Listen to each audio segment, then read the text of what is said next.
So we're here with Seth, and we're trying to figure out where we can put the camera, so we're both in it a little bit. Where are you gonna be? On the stand. I'll just be right here. That's fine. And then couch spot? Question mark. Damn it. Anyway, so what we were gonna talk about was, so you've been training for, like, when did you first start? May of 2022. With Dak stuff, right? With that, yes. Yeah. And you've been training for a while before that? For like years? Years and years, yeah. Probably since I was 16, so that would be 6 years. Yeah. So what was like, this is what we talk about, like what was your, I don't know, what was the biggest difference? Or like when did it kind of click for you? Well, I saw Dak on social media, and I was having chronic shoulder problems and surgeries and blah blah blah. What did you have? I had what was called a loose capsule. Yeah. And it gave me problems for years because it kept showing up that I would have clean MRIs, but I would still have a ton of pain. Okay. And so ultimately the decision was to get surgery on that. Yeah. And got surgery. Wait, so how did you end up seeing it if the MRI was super clean? Because I went to a doctor that basically was like, I trust that you have something going on. Oh. He's like, your opinion's that bullshit kind of thing? Yes. And it wasn't. I did have that going on for sure. But that had caused me problems for 3 years already at that point. And then got the surgery, came back after a year feeling great, and then all of a sudden shoulder just went down again. And was, So your surgery was, so you started with Dak and surgery was November of 2020. Okay. Came back by March or February of 2022 because I also had an elbow surgery where I had an extra muscle that was growing in my elbow and choking off. Too jacked. Yeah, unfortunately. Okay, so It was like choking off my UCL, so I had that. So that's why it took me 2 years to like officially come back. But yeah, came back, did really well in the preseason, and then just shoulder couldn't hang, and woke up one day and it was toast. So was done with ball by March of 22, and was off the team just because I had been there a few years and couldn't help the team. So as soon as I got back in May, during that point was when I saw your Instagram where you were repping 5-minute push-ups with 2022 pounds and 2022, I think for me would have been around that time where it was like, I started all the slow lower stuff at the end of 2022. Yep, So the end. where you were was probably exactly what you said, like long isos. The ISOs, yeah. Where we still do some, right? But it was more like that time period, just a lot of joint moves, a lot of isos. Yeah, and that was also, I mean, that was the first time I was exposed to that kind of training. So yeah. if I would have, let's say I started with you now and that was what you were ripping, I would have had a lot more faith and belief and confidence in it. Yeah. Wait, what do you mean? Like why? Well, I had gone from 4 sets of 4 reverse lunges and not even done ISOs. Yeah. To then hopping into your training, it was like you have 7-minute lunge ISO. Did we do that? We have done that, yes. Not straight. We've done 5. No, but I programmed that. Yeah. Yes. Yeah. So just stuff like that. Or I remember one day it pissed me off. It was like 3 sets of 100, 4-way wrist rope impulse, and I was like, "What is this bullshit?" Bro, why are we doing this? Yeah, I was like, "What is this bullshit?" But now those are my favorite days. Yeah. And but like initially when you did that, why did you think it was bullshit? Was it because you were just like getting to that many reps and you're like, I don't want to do this, or what was it? I would say it was more the single joint aspect of it. Okay. Like I didn't understand the point of it. I didn't understand that, the impulses and the joint moves and all that stuff through high volumes was to actually teach you how to move how you want. Yeah. And allow you to really feel that, pull it like pulling into extension or pulling into flexion, you know. So At the time, it was just like, bro, this is gonna take me like half an hour. yeah, which now I would love. Yeah. Like if I saw 3 sets of 100 4-way breaststroke impulse now, I would absolutely love it. But yeah, I think it was simply a lack of understanding for the single joint movement work and why we're doing it and why we were doing it at such high volumes. So what was like the flip then? Because like that's how it started. The flip was kind of when the slow lowers came in. And once the slow lowers came in, like just something kind of clicked, and I understood what it meant to really recover as you work. And then I was like, was it like a specific day or feeling for you? Were that? No, it was more. I mean, it was within like the span of a week, really, because I just made up my mind. Like I was tired of hating what I was doing, so I made up my mind that I was going to do for like 3 months straight. I did every slow lower, so every upper and lower slow lower. So lunge, push up, overhead, pull up stick, pull up, 3 rounds of pull up, barbell row. Did you already say hinge and squat? No, I said we have lunge, hinge. I don't think there was a squat one at that time, unless you just made one. Yeah, I think it came in later. RFESS. Oh. Sundays I would do lateral lunge slow lowers. Yeah. So you do those every day for 3 months? Every day, along with the upper ones as well. And I did 400 yards of bear crawls every day. In addition to the training we were doing? In addition to the training we were doing. Which was? A lot. Probably. Because we were doing 2 sessions. Yeah, but that, but this was something clicked where Go ahead. I started just feeling it and believing it, and I was able to recover as I was working. So I was like, if I'm recovering, then that means I can just do more work because I can recover from that work. So I was like, okay, I'll do more work. And the slow lowers just kept me feeling better and better and better and better and better. And I did bear crawls just because I loved them. I loved how they made me feel. Yeah. So ripped that every day and came out on the other side of that with a pretty solid understanding. And that was for 3 months? Yeah. Yeah. Roughly. I don't have it down to the day, but for a very extended period of time. Yeah. What, I have a question about the carrot ball before.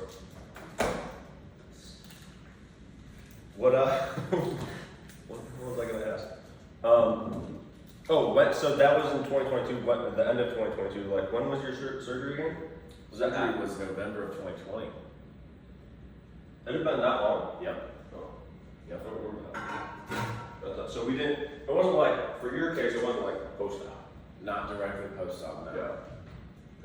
Gotcha. And it was, the surgery was supposed to be the fix, but when I started with you, it was Yeah, because you were still having issues after years. surgery. Yeah, it was 6 years in the shoulder problems, so I was very deeply ingrained into always dealing with that and always expecting to deal with that. Yeah. So, and I think that's where, once it clicked, I think that's why I had such a big flip of, now I love like single joint stuff. And because I spent most of my, I'll say, training career, like as soon as I was introduced to training for sports, all it was compressive work, jumps, sprints. High output stuff. High output. Yeah. Which is good, like, we do a shit ton of that as well. Needed. Yes, it is. But it's gotta be supported, yeah. But was never exposed to anything of, you're gonna take this joint through 300 reps, through a full range.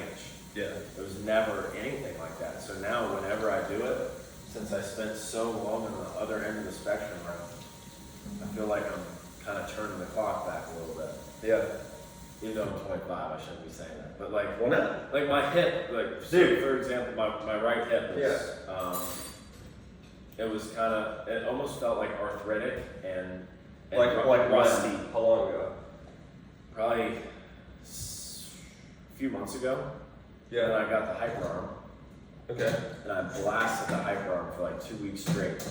And it, like, the load, because impulses would make it feel a little bit, you know, overcoming ISOs and impulses, and with hip rotation work would make it feel a little bit better, and kind of like 1%, and it was like the hyper arm with that added load.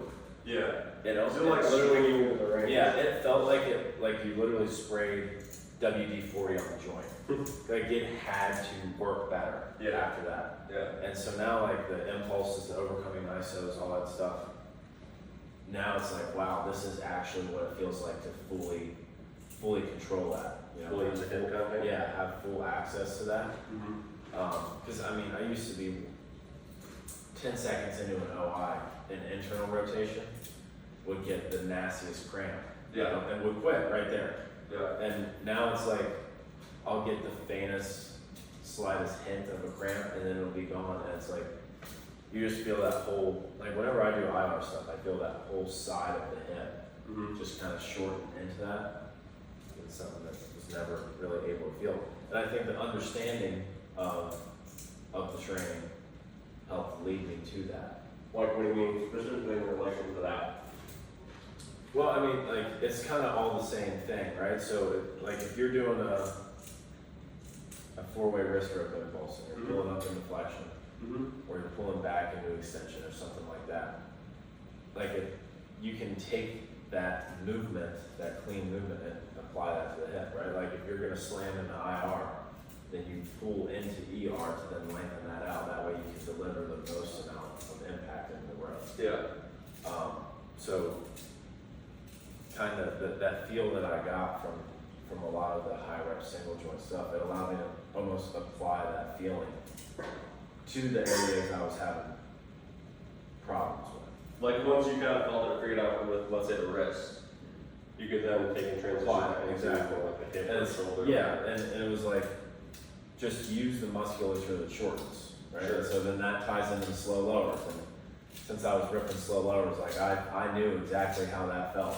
to shorten what you wanted to shorten. I knew exactly what that meant. Yeah. So what, with the slow lowers, like what was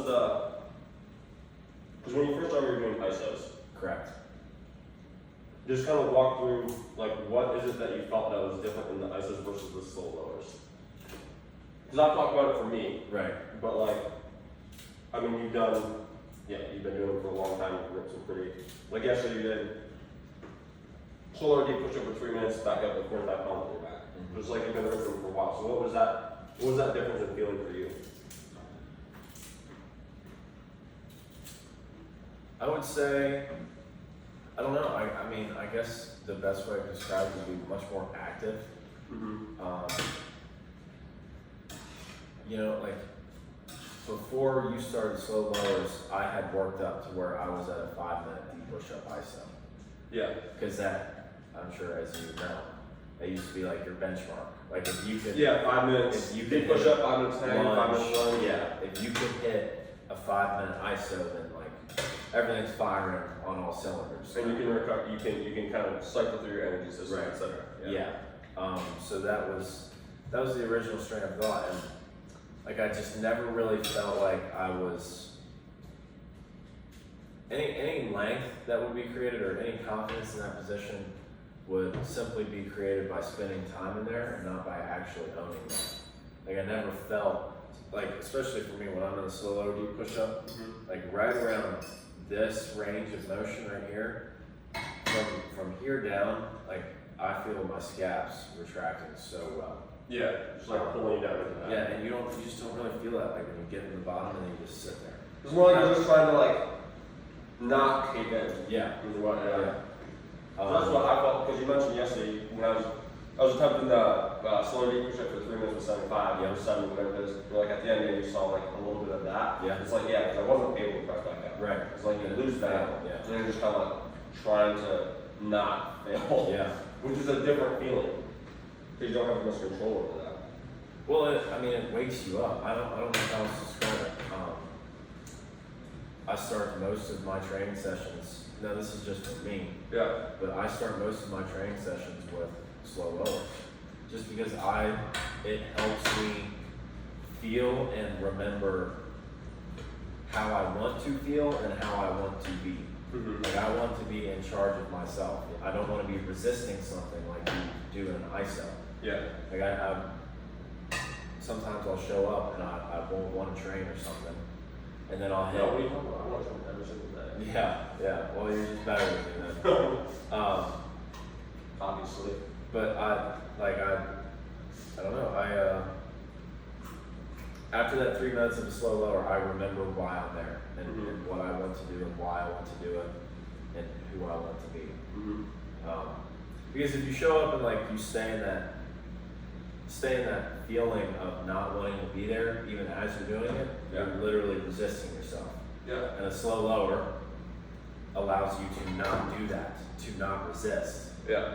And so then I think that allows for that thought process to come in of actually wanting to be there instead of, Well, it's because like literally to physically pull yourself into position, you have to actively do that. yes, So if you're actually going to do a slow lower where you can press up at the end, you have to choose to pull. Because you don't just like, you can be at the bottom and just resist reflexively. You can't actively just sit there at the bottom. Yeah, Choose it to comes sit there at the bottom. right, So it's exactly what it says, like, full engagement, yeah, if you don't engage, then you're not going to do it. correct. Like, I can completely see that. Pretty clever. It's clear. Yeah, it's like cool aspects of those for sure.